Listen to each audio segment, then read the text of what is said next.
ETF index mutual funds నేర్చుకుని stock మార్కెట్లో రాణించాలనుకుంటున్నారా? వెంటనే ఈ నెంబర్కి కాల్ చేయండి. ప్రెసెంట్ మనతో పాటు ఉన్నారు TEDx speaker, legendary award winner in real estate, realtor oxygen founder and CEO doctor Nandi Rameshwar Rao గారు. నమస్తే సార్. నమస్తే అమ్మా. సార్, మీరు లాస్ట్ వీడియోలో ఒక మాట అన్నారు, ఏంటంటే బంగారం వెండి ఎలా పెరుగుతుందో ధరలు, అలాగే మిగతా మెటల్స్ ఏవైతే ఉంటాయో, ఇప్పుడు రాగి తీసుకుంటే రాగి ధర కూడా విపరీతంగా పెరుగుతుందని చెప్తున్నారు. అంటే ఎందుకు రాగి ధర, అంటే ఈ మధ్య కాలంలో మనం బంగారం వెండి గురించి ఎక్కువగా మాట్లాడుకుంటున్నాం, వార్తల్లో కూడా అవే ఎక్కువ చూస్తున్నాం. మరి ఇప్పుడు కొత్తగా రాగి వస్తుంది బయటికి, రాగి ధర కూడా పెరుగుతుంది అని అంటున్నారు. దాని కారణాలు ఏంటంటారు సార్? ఇది చెప్పే ముందు ఫ్యూచర్లో నువ్వు రెడీగా ఉండు. ఇత్తడి కూడా పెరుగుతుంది, బ్రాంజ్ కూడా పెరుగుతుంది, కాపర్ ఆల్రెడీ పెరగడం మొదలుపెట్టింది. కానీ తీగ లాగితే డొంక కదిలిందని నా సామెత ఉంది, మీకు అర్థమైందా? తీగ లాగితే డొంక కదిలింది. అట్లే ఒకదాన్ని టచ్ చేసి మీద 10 ఐటమ్స్ టచ్ అవుతాయి. సో ఈరోజు మనం కాపర్ గురించి ముఖ్యంగా మీరు అడిగారు. కాపర్ గురించి ఎందుకంటే it is coming to industry use. ఇప్పుడు టీవీలో కానీ మీరు కంప్యూటర్లో ఓపెన్ చేస్తే పీసీపీ బోర్డు ఉంటుంది, printed circuit board, single sided, double sided. దాని మీద కాంపోనెంట్స్ కనిపిస్తాయి, ఇంటిగ్రేటెడ్ సర్క్యూట్, ఐసీ చిప్స్ కానీ, కెపాసిటర్ కానీ, రెజిస్టర్ కానీ. దాన్ని మౌంట్ చేస్తారు సిల్వర్తో. సిల్వర్లో కొన్ని మిక్స్ అయింది, ఒక part of the maybe copper ఉండొచ్చు, ఎంత పర్సెంటేజ్ నాకు ఐడియా లేదు కానీ బట్ ఉంటుంది.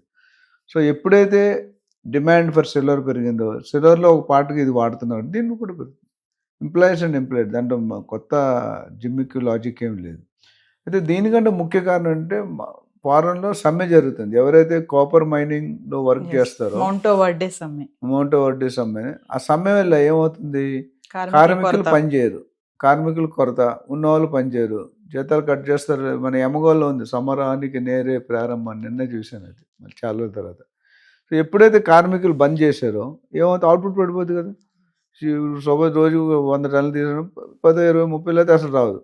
కానీ కొనుక్కునేటైతే కొనుక్కుంటాడు కదా, రేట్ పెరుగుతుంది. సో అగైన్ సేమ్ లా. సో ఆ సమ్మె చేయడం వల్ల తర్వాత టారిఫ్ 500% అంటాడు. ఇంకా మరి ఆల్రెడీ గుండెల్లో రైలు పరిగెడుతున్నాయి ఇండియన్స్కి. కానీ నరేంద్ర మోడీ గారు అన్నిటికీ సిద్ధంగా ఉన్నారు, దేనికి భయపడి. మిగతా కంట్రీస్ కొన్ని కొలాప్స్ అయిపోయే స్టేజ్కి వచ్చాయి, మనతో పాటు మిగతా ఉన్నాయి కదా అదర్ కంట్రీస్, పేర్లు చెప్తే బాగుంటుంది, బట్ మనం స్ట్రాంగ్ ఉన్నాం. దాంతోపాటు ముద్రో అరెస్ట్, నాకు ఇప్పటికే ఇండియాలో 2 లేడీస్ ఎలా అయితే 20 నిమిషాల్లో పాకిస్తాన్, దానికంటే అంచుమించు అలాగే ఉంది. అక్కడ మొత్తం కంట్రీని అటాక్ చేసి ఇక్కడ పర్టికులర్ చిన్న ప్లేస్ని వెళ్ళి, దారుణమైన విషయం ఏంటంటే బెడ్రూమ్లో ప్రైవసీలో ఉన్నట్టు అటాక్ చేసి, విచ్ ఇస్ ఎంత స్ట్రాంగ్ అయినా పర్సనల్ ప్రైవసీలో ఎంట్రీ హక్కు నీకు లేదు, నాకు లేదు. ఒక నోటీస్ ఇచ్చి అరెస్ట్ చేయండి, తప్పు లేదు. So that is becoming a world level discussion.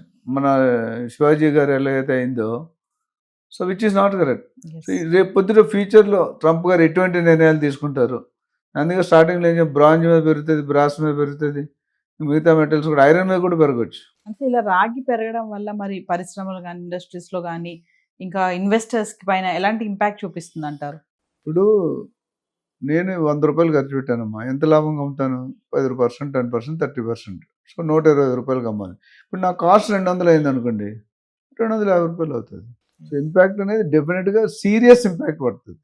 ఇప్పుడు ఆ ఇండస్ట్రీ అయితే మానేలేడు కదా రేటు పెంచాడని. ఇప్పుడు మనం 50% వేసినా మనం కొనుక్కుంటున్నాం, అమ్ముతున్నాం. అంతమంది 10%, 0% ఉన్నది, 50% పెట్టి కొంటున్నాం. ప్రొడక్షన్ ఆగిందా? కొనుక్కునేవాడు ఆగాడా? అమ్మేవాడు ఆగాడా? సో డెఫినెట్గా వీఆర్ గోయింగ్ టు బేర్. అయితే దానికి ఒక టాలరెన్స్ లెవెల్ ఉంటుంది, ఎంతవరకు బేర్ చేయగలం అనేది యూ హ్యావ్ టు డిసైడ్. అంటే గోల్డ్ అండ్ సిల్వర్ లాగానే ముందు మెటల్స్ అన్నీ కూడా పెరుగుతాయి అంటున్నారు. డెఫినెట్గా పెరుగుతాయి, ఎందుకంటే మెటల్ ట్రేడింగ్ కాస్ట్ ఇప్పుడు 50% ఉందమ్మా ట్యాక్స్. 500 10 times, అంటే 1000 రూపాయలు మనకి 10,000కి వస్తుంది. మరి దాని మీద మళ్ళీ indirect taxes, Indian taxes, GST, SGST, state general, ఇవన్నీ ఉన్నాయి కదా. ఇవన్నీ పోలిస్తే 12,000, 11,000 అవుతుంది. 12,000 18% వేసుకున్నా 12. ఇప్పుడు అంతకుముందు 1,200కి అమ్మేది, ఇప్పుడు 12,000కి అమ్మితే కాపర్ అనేది ఎంత ఉంది ఈరోజు? రఫ్గా 1,270 రూపాయలు ఎంత ఉంది. అంతకుముందు నాకు 1993లో 50 రూపాయలు, 100 రూపాయలు కొన్నాం రాగి. ఈరోజు 1,200. ఇది 1,200 అసలు 12,000 అయినా పెద్ద ఆశ్చర్యపడే సిచ్యువేషన్ లేదు. బికాజ్ వీఆర్ యూజ్డ్ ఆల్రెడీ బంగారంకి అలవాటు పడ్డాం, సిల్వర్, కాపర్ కూడా అలవాటు పడతాం. సో దీన్ని కూడా నాకున్న పర్సనల్ ఫియర్ ఏంటంటే, ఒపీనియన్ ఏంటంటే, ఇది కూడా ఇన్వెస్ట్మెంట్ రూపంలో వచ్చేస్తుందేమో. గోల్డ్ ఎప్పుడు ఇన్వెస్ట్మెంట్ రూపంలో కొనలేదు, ఆభరణాల కోసం కొనుక్కున్నారు. ఇప్పుడు ఇన్వెస్ట్మెంట్ కొన్నది. సిల్వర్ ఇన్వెస్ట్మెంట్, సిల్వర్ వచ్చేసింది. కాపరు, బ్రాంజు, బ్రాస్ అవి కూడా వస్తాయని అనుకుంటాను. సో కొనుక్కున్న వాళ్ళు తక్కువ కొనుక్కోండి. ఇప్పుడు రియల్ ఎస్టేట్లో ఏం చేద్దాం, దూరంగా వెళ్ళి కొనుక్కోండి. రాబోయే వస్తువులు ఏవైతే ట్యాక్స్ పడతాయో ముందే కొనేసుకోండి. అంటే సార్ మెటల్ ఏదైనా సరే రేట్ పెరుగుతుంది అంటే దానికి ఖచ్చితంగా ఇండస్ట్రీ యూసేజ్, ట్రంప్ ఎఫెక్ట్ కూడా బాగానే Trump taxation, industry usage, world inflation, ఈ ముద్ర అరెస్టులు, ఇంకెలాంటి అరెస్టులు, ఇంకా ఇప్పుడు చాలా మంది నాకు తెలిసి పేరు అయితే చెప్పిన సటన్ స్కాండల్స్, స్కామ్స్లో, వెరిఫికేషన్లో ఉన్నాయి. అవి బయటకు వస్తే ఇంకా దారుణం. అందులో పెద్ద పెద్ద పేర్లు ఉన్నాయి. సో మరి చాలా వార్తలు వింటున్నాము ట్రంప్ తో మరి వరల్డ్ వార్ కూడా వచ్చేస్తుంది, థర్డ్ వరల్డ్ వార్ అని అంటున్నారు. వచ్చే ఛాన్సెస్ ఉన్నాయంటారా? వస్తే కనుక నీకు 500 రూపాయలు నోటు కూడా ఒకటి చెప్పా, అదే వాళ్ళు ఇప్పుడు అది అవుతుంది అంటే ఇది అవుతుంది, 100 మంది మాటలు మాట్లాడతారు. అన్నీ అవ్వాలని లేదు కదా. ఎప్పుడు అవుతుంది? If war is going to be declared, it will be declared officially. ఒక జీవో వస్తుంది, సిద్ధం అవుతారు. ఈరోజు ట్రంప్ అనుకున్న యుద్ధం జరగాలని ఎక్కడా లేదు. ట్రంప్ అనుకుని చాలా జరగట్లేదు, మీకు తెలుసా లేదు. బర్త్ టూరిజం తీసేస్తాడు, ఓకే అయిందా? లేదు. అట్లా కొన్ని ఉన్నాయి. మరి ట్యాక్స్ పెరిగిందంటే కొంతమంది భరిస్తున్నారు, కొంతమంది డౌన్ అవుతారు. ఇప్పుడు ఆయన ఏమంటాడు, ఇండియా, చైనా, జపాన్ అనేది థ్రెట్ టు ది అమెరికా. వీళ్ళు ముగ్గురు సూపర్ ఫాస్ట్గా పెరుగుతున్నారు. ఇది ఇవాళ కదా రేపైనా ఎప్పుడైనా మన వాళ్ళు కొట్టేస్తారు అనే భయం అనేది ఆయనలో స్టార్ట్ అయింది. ఆ భయంకి ఏవో పిచ్చి పిచ్చి డెసిషన్లు తీసుకుంటున్నాడు. మంచిగా మిత్రంగా ఉండి ఫ్రెండ్లీ బయోలేటరల్ రిలేషన్షిప్ మెయింటైన్ చేస్తే మనం కూడా కోఆపరేట్ మొత్తం ఇండియా నుండి ఆపేద్దాం, ఇండియా మన దగ్గర కొనకూడదు, కొంటే 1000% వేద్దాం అనేది జస్ట్ అంటే ఇర్రెలవెంట్ టాక్. దానికి అర్థం వ్యర్థం రెండు లేవు. మీడియాలో నేను ఎప్పుడు చెప్పినట్టు వాస్తవాలు అవాస్తవాలు మాట్లాడాలి. అవాస్తవం వారు పెట్టడం ఒక మనిషి అనుకుంటే అవుతుందా? There should be some logic reason. Love చేసిన పెళ్ళి అయిపోద్దా? అవదు కదా. ఇక్కడ నేను అనుకున్న పెళ్ళి రెండు ఒకటే నా ప్రకారం. ఆల్వేస్ చెప్తాను, ఇల్లు కట్టి చూడు, పెళ్లి చేసి చూడు అని. రెండింటి చాలాసార్లు కంపేర్ చేసాను. I don't think it is too early to comment. Thank you. Thank you.